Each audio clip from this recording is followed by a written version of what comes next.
समंदर में उतरता हूँ तो आँखें भीग जाती हैं। तेरी आँखों को पढ़ता हूँ तो आँखें भीग जाती हैं।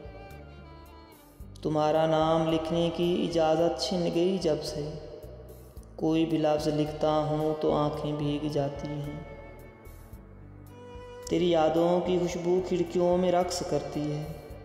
तेरे गम में सुलगता हूँ तो आँखें भीग जाती हैं। मैं हंस के झील लेता हूँ जुदाई के सभी रस्में, गले जब उसके लगता हूँ तो आँखें भीग जाती हैं। ना जाने हो गया हूँ इस कदर हसास में कब से, किसी से बात करता हूँ तो आँखें भीग जाती हैं।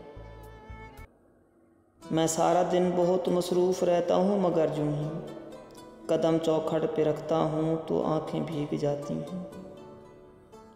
हर एक मुफलिस के माथे पर अलम की दास्तानें हैं, कोई चेहरा भी पढ़ता हूँ तो आँखें भीग जाती हैं। बड़े लोगों के ऊंचे बदनुमा और सर्द महलों को गरीब आँखों से तकता हूँ तो आँखें भीग जाती हैं। तेरे कूचे से अब मेरा ताल्लुक़ वाजिबी सा है, मगर जब भी गुज़रता हूँ तो आँखें भीग जाती हैं। हज़ार मौसमों की हुक्मरानी मेरे दिल पर, वसी में जब भी हंसता हूँ तो आँखें भीग जाती हैं। वसी में जब भी हंसता हूँ तो आँखें भीग जाती हैं।